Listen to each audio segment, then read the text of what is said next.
Tahukah Anda bahwa kecemasan mengambil lebih banyak dari hidup Anda daripada yang Anda sadari? Bukan hanya soal malam-malam tanpa tidur atau rasa cemas yang muncul tiba-tiba, tetapi juga momen-momen berharga yang hilang, saat-saat bersama keluarga yang terlewatkan karena pikiran Anda mengembara, percakapan yang tidak bisa dinikmati sepenuhnya karena Anda terlalu sibuk memikirkan hal lain, atau kesempatan-kesempatan yang tidak diambil karena rasa takut. Bagaimana jika saya katakan bahwa cara kita memahami kecemasan selama ini salah? Dan bahwa selama lebih dari 2000 tahun, sekelompok filsuf kuno telah menawarkan solusi yang sederhana namun kuat.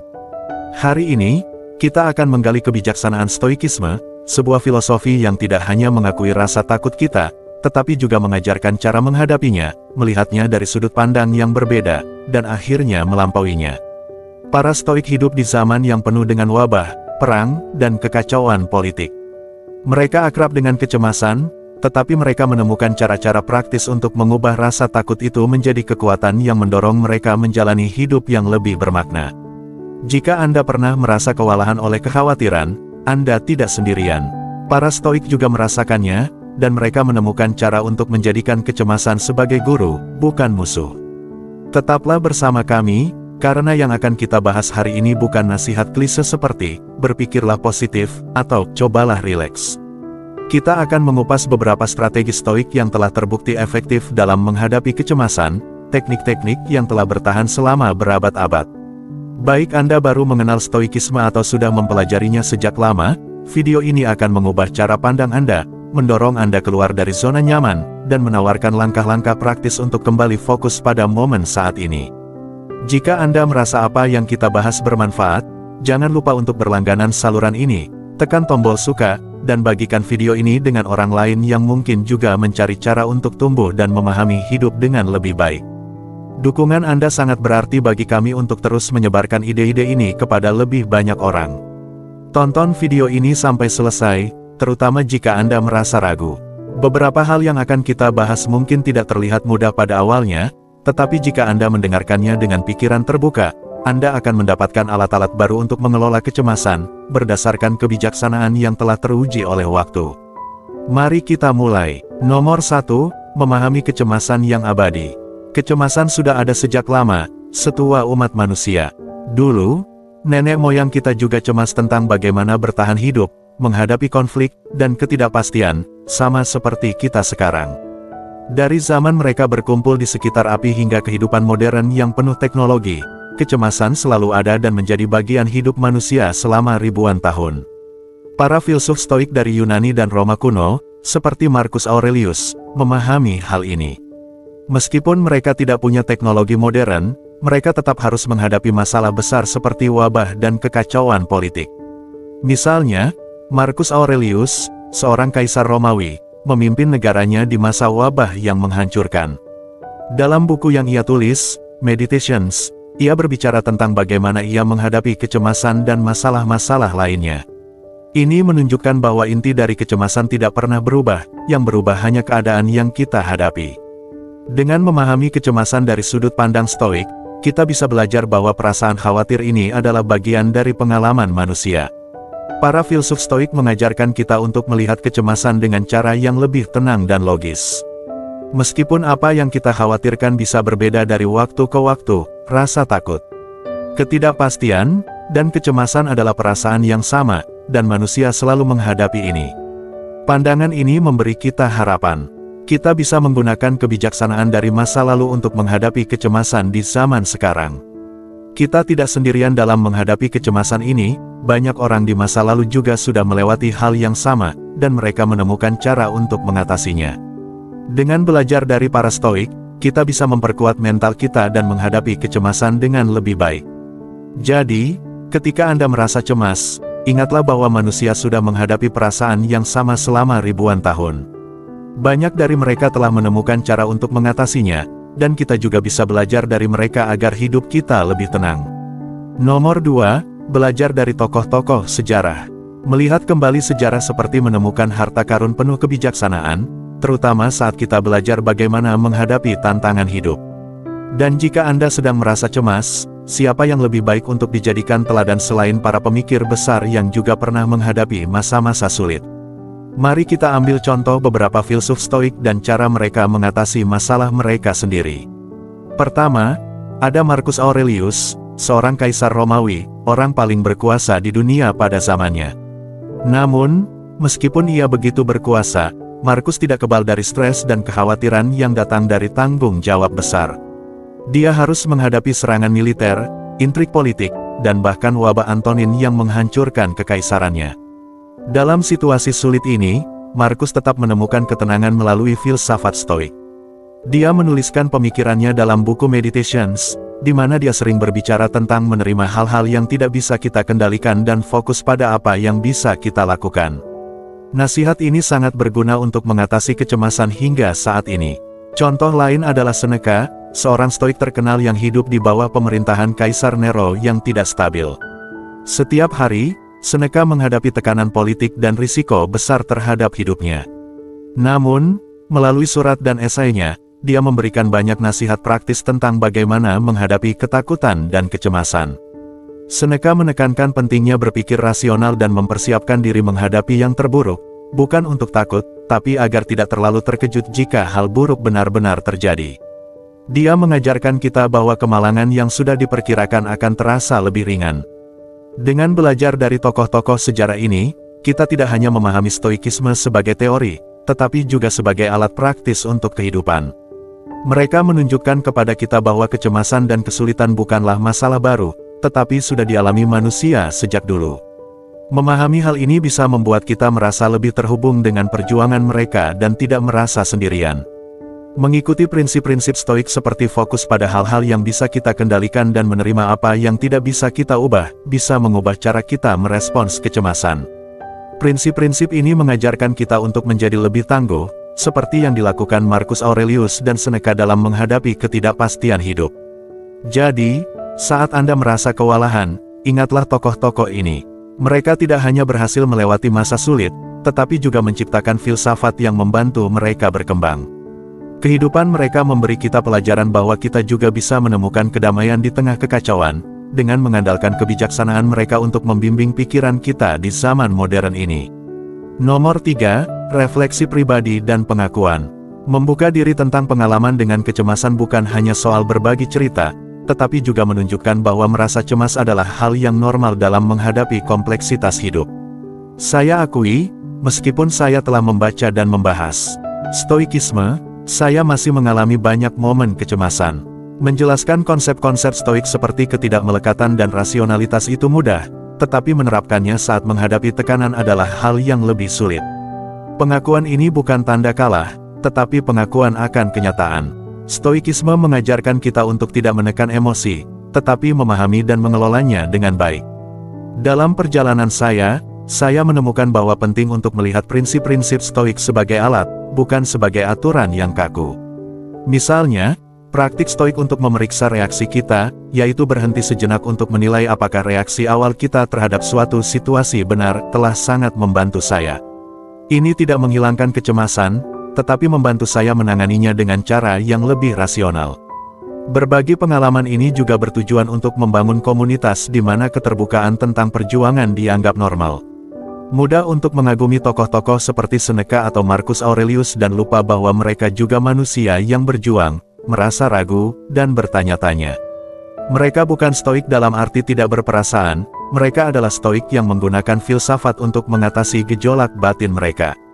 Mereka menulis tentang ketakutan, harapan, dan strategi mereka bukan karena mereka telah mengatasi emosi mereka, tetapi karena mereka berusaha memahami emosi tersebut. Ketika saya berbicara tentang kecemasan saya, itu bukan hanya untuk berbagi pengalaman pribadi, tetapi untuk menunjukkan bagaimana prinsip-prinsip Stoik dapat diterapkan dalam kehidupan sehari-hari. Baik itu menghadapi situasi tak terduga, mengatasi kegagalan, atau mengelola stres harian, prinsip-prinsip ini telah membantu saya memahami dan mengelola emosi dengan lebih baik. Dengan berbagi ini, saya berharap dapat mendorong Anda untuk menjelajahi prinsip-prinsip ini dan melihat apakah mereka bisa memberikan dukungan dan kejelasan yang sama seperti yang telah saya alami. Ini tentang kemajuan, bukan kesempurnaan, saat kita menerapkan strategi-strategi kuno ini dalam kehidupan modern kita. Nomor 4, gunakan alat dan filsafat Stoik. Ketika kita membahas penggunaan alat dan filsafat stoik untuk mengelola kecemasan, kita tidak sekadar mengutip teks-teks kuno. Kita sebenarnya menggali kumpulan alat yang telah dikembangkan selama berabad-abad untuk membantu orang menghadapi suka duka kehidupan dengan lebih baik. Stoikisme bukan tentang menekan emosi, melainkan tentang memahami dan merespons emosi dengan cara yang positif untuk kesehatan mental kita. Salah satu alat yang saya sukai dari stoikisme adalah praktik refleksi harian, biasanya melalui menulis jurnal. Ini bukan hanya mencatat kejadian, tetapi juga merenungkan bagaimana kita bereaksi terhadap kejadian tersebut. Dengan menulis tentang apa yang terjadi dalam sehari dan bagaimana kita merespons, kita bisa mendapatkan wawasan berharga tentang pola pikir dan emosi kita. Ini adalah metode yang digunakan Marcus Aurelius, dan tulisannya yang penuh refleksi dan pemikiran filosofis menunjukkan kekuatan praktik ini. Refleksi ini membantu kita mengenali pemicu dan reaksi berlebihan, sehingga kita bisa menyesuaikan respons kita agar lebih sesuai dengan nilai-nilai stoik seperti kebijaksanaan, keberanian, keadilan, dan pengendalian diri. Alat stoik yang kuat lainnya adalah dikotomi kendali, yang dijelaskan oleh Epictetus. Dia menyatakan bahwa ada hal-hal yang dapat kita kendalikan dan ada yang tidak. Dengan jelas membedakan antara apa yang dalam kendali kita dan apa yang tidak, kita bisa mengurangi kecemasan. Misalnya, kita bisa mengendalikan usaha dan sikap kita, tetapi tidak bisa mengendalikan hasil dari usaha tersebut. Ketika kita fokus pada usaha kita dan menerima hasilnya apa adanya, kita sedang berlatih penerimaan stoik, yang membantu mengurangi kecemasan yang tidak perlu tentang hal-hal di luar kendali kita. Praktik-praktik stoik ini bukan hanya ide-ide filosofis, tetapi strategi praktis yang bisa kita masukkan ke dalam kehidupan sehari-hari. Mereka mengajarkan kita untuk menjadi lebih kuat, membantu kita mengelola harapan, dan menumbuhkan kedamaian batin dengan menyelaraskan tindakan kita dengan apa yang bisa kita kendalikan. Dengan menerapkan alat-alat ini secara konsisten, kita memperkuat kemampuan kita untuk tetap tenang dan terjaga saat menghadapi kesulitan hidup, mengubah kecemasan yang bisa membuat kita tertekan menjadi tantangan yang bisa kita hadapi. Nomor 5, mengenali peran persepsi dalam kecemasan. Bayangkan Anda merasa khawatir tentang presentasi kerja yang akan datang. Dalam pendekatan stoik, langkah pertama adalah memeriksa alasan di balik kecemasan ini. Apakah itu karena takut berbicara di depan umum, atau mungkin ada kekhawatiran yang lebih dalam tentang merasa tidak cukup baik? Dengan mengidentifikasi persepsi ini, Anda bisa mulai menantangnya dan mengubahnya. Sebenarnya, presentasi itu sendiri tidak menimbulkan kecemasan, melainkan keyakinan Anda tentang bagaimana Anda akan tampil dan konsekuensi yang mungkin muncul yang memicu kecemasan. Disinilah praktik stoik yang disebut reframing berperan. Reframing adalah cara untuk mengubah sudut pandang Anda tentang suatu situasi agar lebih netral atau positif. Alih-alih melihat presentasi sebagai bencana yang mungkin terjadi, coba lihat sebagai kesempatan untuk berbagi pengetahuan dan meningkatkan keterampilan berbicara Anda. Perubahan persepsi ini dapat mengurangi kecemasan Anda dengan mengalihkan fokus pada hasil positif dan pertumbuhan, bukan pada ketakutan dan kemungkinan kegagalan. Dengan secara rutin menggunakan teknik stoik ini untuk memeriksa dan menyesuaikan cara kita melihat situasi, kita bisa mengembangkan pendekatan yang lebih rasional dan tenang terhadap hal-hal yang mungkin tampak menakutkan. Ini bukan tentang menyangkal atau menekan perasaan kita, tetapi tentang memahami dari mana perasaan itu berasal dan memilih bagaimana kita akan bereaksi. Kebijaksanaan stoik ini tidak hanya membantu mengurangi kecemasan, tetapi juga memberi kita kekuatan untuk menjalani hidup dengan lebih tenang dan penuh pemikiran, didorong oleh logika dan bukan oleh rasa takut. Nomor 6, praktikkan pemeditasian kejahatan. Premeditatio malorum, atau pemeditasian kejahatan, adalah latihan stoik yang menarik dan sangat berguna untuk membantu kita siap menghadapi kemungkinan kemunduran dalam hidup. Mungkin terdengar agak suram untuk memikirkan hasil negatif, tetapi latihan ini bukan tentang pesimisme, sebaliknya, ini adalah tentang ketahanan dan persiapan. Ide dasarnya sederhana tetapi kuat. Dengan merenungkan tantangan dan kesulitan yang mungkin kita hadapi, kita bisa mengurangi kejutan dan kebingungan yang mungkin terjadi jika hal-hal buruk itu benar-benar terjadi. Misalnya, jika Anda khawatir kehilangan pekerjaan, cobalah untuk memikirkan kemungkinan itu terlebih dahulu. Pertimbangkan bagaimana Anda akan merespons, langkah-langkah yang akan diambil untuk mencari pekerjaan baru, dan cara untuk mengurangi pengeluaran jika perlu. Dengan cara ini, Anda tidak hanya mempersiapkan diri secara logistik tetapi juga secara emosional, karena Anda menyadari bahwa bahkan skenario terburuk pun bisa dikelola. Seneca, salah satu filsuf Stoik terbesar, menyarankan agar kita secara teratur mengingatkan diri bahwa hidup dapat berubah secara tiba-tiba. Ini bukan tentang mengharapkan yang terburuk, tetapi tentang menghilangkan rasa takut terhadap hal-hal yang tidak kita ketahui. Ketika kita mempraktikkan premeditatio malorum, kita mengubah potensi kecemasan menjadi strategi yang terencana. Fokus kita beralih dari kekhawatiran tentang apa yang mungkin salah menjadi persiapan untuk menghadapi situasi tersebut jika memang terjadi. Latihan Stoik ini mengajarkan kita untuk tidak takut menghadapi kesulitan, karena kita sudah membayangkan dan merencanakan cara untuk menghadapinya dalam pikiran kita. Dengan cara ini, kita dapat merasa lebih tenang dan siap menghadapi badai kehidupan dengan rencana yang jelas. Nomor 7, fokus pada kendali. Pikirkan seberapa sering kita merasa stres karena hal-hal yang tidak bisa kita kendalikan. Misalnya, kita mungkin khawatir tentang cuaca saat acara yang direncanakan, hasil lamaran pekerjaan, atau reaksi orang lain terhadap sesuatu yang kita katakan. Menghabiskan energi mental untuk hal-hal di luar kendali kita tidak hanya sia-sia, tetapi juga melelahkan. Para Stoik, seperti Epictetus, menyarankan kita untuk membagi kekhawatiran kita menjadi dua kategori, hal-hal yang bisa kita kendalikan dan yang tidak bisa kita kendalikan. Hal-hal yang ada dalam kendali kita meliputi usaha, perilaku, dan respons kita. Sedangkan tindakan orang lain, masa lalu, dan masa depan adalah hal-hal yang berada di luar kendali kita. Dengan mengalihkan fokus kita ke tindakan dan sikap kita sendiri, kita dapat mengurangi sebagian besar kecemasan yang tidak perlu. Sebagai contoh, jika Anda cemas tentang ujian yang akan datang, alih-alih terjebak dalam kekhawatiran tentang kesulitan tes atau kemungkinan gagal, alihkan energi Anda ke hal-hal yang dapat Anda lakukan, seperti kebiasaan belajar, meminta bantuan jika perlu, dan mempersiapkan diri dengan baik. Fokus ini tidak hanya mengurangi kecemasan tetapi juga meningkatkan efektivitas Anda. Pelajaran dari Stoik bukan tentang menjauh atau acuh tak acuh, ini tentang terlibat aktif dengan aspek kehidupan yang bisa kita pengaruhi. Ini tentang membangun kendali internal yang membantu kita tetap tenang dan teguh di tengah kekacauan. Dengan fokus pada hal-hal yang bisa kita kendalikan, kita menerima bahwa ada faktor di luar jangkauan kita, dan kita melangkah maju dengan cara yang rasional dan tenang saat menghadapi tantangan hidup. Nomor 8, terlibat dalam berpikir konstruktif. Ketika kita menghadapi situasi yang membuat cemas, naluri kita mungkin adalah khawatir atau membayangkan hasil terburuk.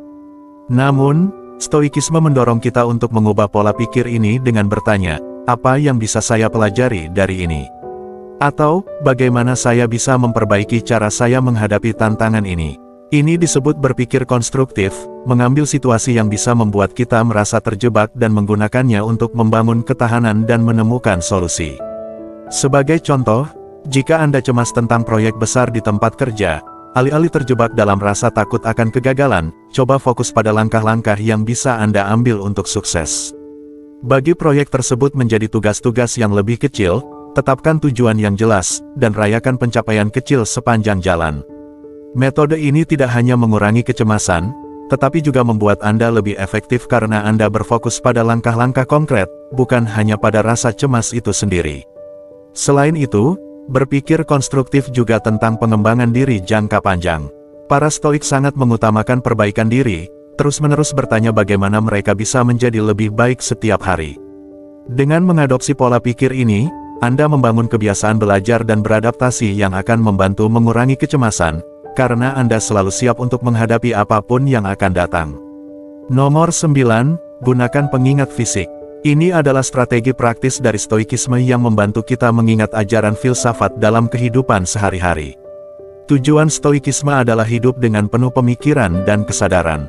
Namun, di tengah kesibukan, kita seringkali butuh pengingat nyata untuk tetap terhubung dengan prinsip-prinsip filosofis kita. Bayangkan memiliki benda kecil seperti cincin atau gelang dengan kata-kata atau simbol Stoik. Ini bukan sekadar perhiasan, tetapi alat untuk meningkatkan kesadaran. Setiap kali Anda melihatnya, itu mengingatkan Anda untuk kembali ke prinsip Stoik, seperti fokus pada apa yang bisa Anda kendalikan atau ingat bahwa peristiwa eksternal tidak perlu mengganggu ketenangan batin Anda. Pengingat ini sangat berguna saat Anda merasa stres atau cemas. Misalnya, jika Anda merasa kewalahan, melihat tulisan, "Ini juga akan berlalu," di gelang bisa memberi efek menenangkan dan membantu Anda melihat tantangan hidup dengan perspektif yang lebih luas. Ini menjadi pengingat sederhana untuk bernafas, merenung, dan merespons dengan tenang. Anda juga bisa menyimpan kutipan stoik sebagai wallpaper di ponsel atau komputer Anda, atau menempelkan catatan di meja kerja. Pengingat kecil ini dapat mendorong Anda untuk melakukan refleksi cepat, membantu Anda mengatur ulang dan kembali ke prinsip stoik sepanjang hari. Keindahan dari pengingat fisik ini adalah kemampuannya menjembatani antara konsep filosofis yang abstrak dan kenyataan sehari-hari. Mereka menjadikan stoikisme bukan hanya topik belajar, tetapi pengalaman yang dijalani, membantu kita menuju kehidupan yang lebih disengaja dan reflektif. Metode ini menguatkan keyakinan stoik bahwa kebijaksanaan bukan hanya tentang pemahaman, tetapi juga tentang penerapan praktis, sehingga lebih mudah untuk mengintegrasikan filsafat ini ke dalam kehidupan sehari-hari. Nomor 10, melakukan terapi pemaparan. Idenya sederhana, dengan menghadapi secara bertahap hal-hal yang membuat kita cemas, kita bisa mengurangi kekuatan ketakutan itu atas diri kita. Ini berarti kita sengaja menempatkan diri dalam situasi yang tidak nyaman untuk membangun ketahanan, bukan menghindarinya dan membiarkan rasa takut semakin besar. Para stoik sangat percaya pada metode ini. Zeno, pendiri stoikisme, mengalami sesuatu yang mirip ketika gurunya, Crates, menyuruhnya berjalan di pasar ramai sambil membawa pot berisi lentil. Crates kemudian memecahkan pot itu, membuat lentil berjatuhan kemana-mana. Tujuannya adalah untuk membantu Zeno menyadari bahwa rasa malu yang ia takuti tidak seburuk yang ia bayangkan. Ini cara untuk membiasakan diri dengan ketidaknyamanan dan menunjukkan bahwa hidup tetap berjalan meskipun tidak sempurna. Para stoik percaya bahwa dengan perlahan-lahan memaparkan diri kita pada ketidaknyamanan dalam dosis kecil, kita bisa lebih siap menghadapi tantangan yang lebih besar dalam hidup. Anda bisa menerapkan pendekatan ini dengan cara yang praktis. Misalnya, jika Anda cemas dalam situasi sosial, mulailah dengan berbasa-basi dengan barista atau menghadiri pertemuan kecil. Seiring waktu, saat Anda semakin nyaman, kecemasan Anda akan berkurang. Ini bukan karena keadaan berubah, tetapi karena Anda telah melatih diri untuk menghadapinya dengan lebih tenang. Keindahan pendekatan ini adalah bahwa tujuannya bukan untuk menghilangkan kecemasan sepenuhnya, tetapi untuk belajar hidup dengannya dan mengurangi dampaknya. Stoikisme tidak menjanjikan hidup tanpa ketidaknyamanan atau rasa takut, sebaliknya, ia menawarkan cara untuk menghadapi tantangan ini secara langsung. Dengan memaparkan diri pada hal-hal yang membuat kita tidak nyaman, kita mengembangkan semacam kapalan mental yang memperkuat pikiran kita, sama seperti olahraga memperkuat tubuh kita. Jadi, ketika kecemasan muncul, ingatlah bahwa menghindari seringkali justru memperkuat ketakutan, sementara pemaparan bisa melemahkannya. Anggap setiap momen yang tidak nyaman sebagai peluang untuk tumbuh, langkah untuk menguasai ketakutan Anda, bukan dikuasai olehnya. Para stoik mengingatkan kita bahwa kita menjadi lebih kuat bukan dengan melarikan diri dari yang kita takuti, tetapi dengan belajar menghadapinya sedikit demi sedikit dengan keberanian dan ketenangan. Nomor 11, inkorporasikan pengingat stoik harian. Para stoik percaya bahwa pengulangan dan refleksi yang konsisten sangat penting, bukan hanya sebagai latihan intelektual, tetapi juga sebagai cara untuk benar-benar menghidupkan ajaran mereka. Dengan mengelilingi diri kita dengan pengingat harian, kita dapat menjaga prinsip-prinsip stoik tetap di depan pikiran kita, membantu kita menghadapi berbagai tantangan hidup dengan lebih bijaksana. Salah satu cara sederhana untuk memulai adalah dengan membaca kutipan atau teks stoik setiap pagi. Tidak perlu panjang atau rumit, terkadang satu kalimat dari Meditations karya Marcus Aurelius atau Enchiridion karya Epictetus sudah cukup untuk menetapkan suasana hati Anda untuk hari itu. Ritual kecil ini mendorong Anda untuk berhenti sejenak dan mempertimbangkan bagaimana Anda ingin menghadapi hari yang akan datang. Apakah Anda akan membiarkan peristiwa luar memengaruhi suasana hati Anda, ataukah Anda akan memilih untuk menjaga ketenangan batin terlepas dari apapun yang terjadi? Praktik ini bukan tentang menghafal kutipan, tetapi menggunakan kutipan tersebut sebagai panduan sepanjang hari. Cara lain yang baik untuk mengintegrasikan pengingat stoik harian adalah melalui jurnal. Ini adalah praktik yang sangat disukai banyak stoik, termasuk Marcus Aurelius. Di awal atau akhir hari, luangkan waktu untuk menulis beberapa pemikiran, merenungkan prinsip-prinsip stoik, mencatat momen-momen yang menantang dan bagaimana Anda menghadapinya, atau menuliskan saat-saat ketika kecemasan mulai muncul. Menulis membantu menguatkan ide-ide ini dalam pikiran Anda, menjadikan stoikisme bukan hanya pemikiran sesekali, tetapi cara pandang yang memengaruhi cara Anda melihat kehidupan. Anda juga bisa menambahkan pengingat visual di sekitar Anda. Misalnya, letakkan frasa stoik di meja kerja Anda, gunakan wallpaper stoik di ponsel, atau langganan email harian yang mengirimkan refleksi stoik. Semua ini dapat berfungsi sebagai pengingat lembut untuk tetap hidup dengan filosofi ini dalam tindakan sehari-hari. Pengingat ini berfungsi seperti rambu yang mengarahkan Anda kembali ke ketenangan saat Anda merasa terjebak dalam kekhawatiran atau gangguan.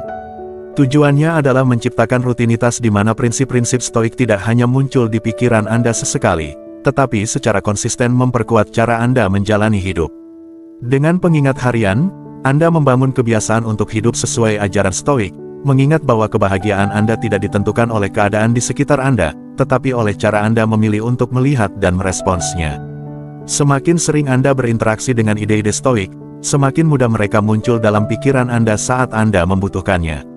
Nomor 12, carilah terapi dan bantuan profesional. Meskipun para stoik sangat mengandalkan kemandirian dan tanggung jawab pribadi, mereka juga memahami pentingnya mencari bimbingan dan dukungan saat dibutuhkan.